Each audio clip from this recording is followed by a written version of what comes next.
Hi, it's Gothy Kendoll, the biggest loser of RuPaul's Drag Race UK, which is a title I hold dear to my heart. This is a message for my fellow loser sister, the pork chop queen of RuPaul's Drag Race Down Under. Losing is the new winning. Gothy Kendoll, my dear, sashay away. So when RuPaul said sashay away after my absolute failure of lip sync, I can't say I was shocked. And also, how iconic, first home, fab. Miss Kendall. Miss Kendall. If I could go back to the moment when I was eliminated, I would say pack a bit faster and make sure that you leave some boy pants out because you don't want to be walking back to the hotel in a women's thong with your balls hanging out the side.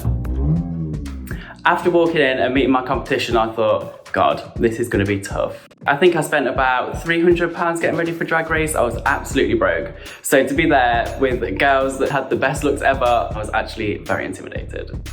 I think the most intimidating queen was the fifth. I mean, when she walked in that look, I was like, oh, well, none of us have got a chance now, so I'm going straight first, all right? Meow. So walking down that runway the first time, all I remember was Michelle Visage's face, like, and that made me more nervous than anything. Even RuPaul sitting there, Michelle Visage is just the scariest person I've ever met in my life. Rawr. My lipstick message was, I'm the UK's pork chop, love you guys, we're all a family, Gothy. And I think that sums up my experience altogether. I just wanted to make sure that the girls knew that I loved them so much and that I couldn't wait to see them on the outside world because we already were a family, even though it was such a short amount of time.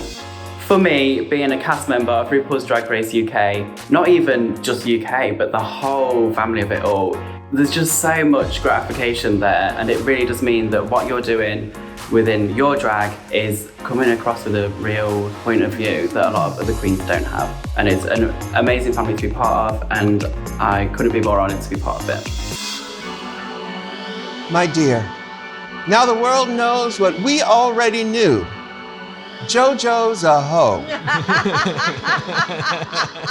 And you will always be Drag Race royalty.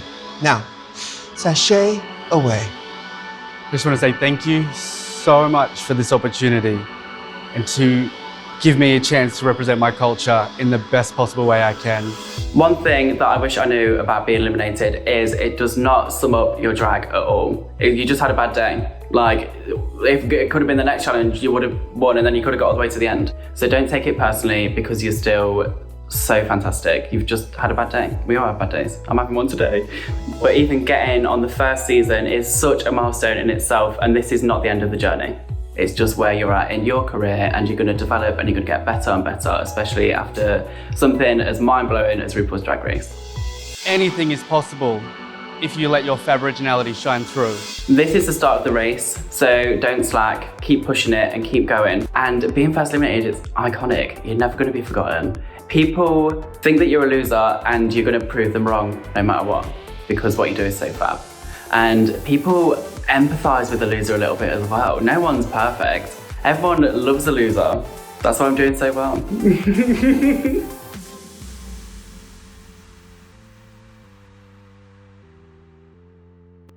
Gothy Kendoll, Gothy Kendoll.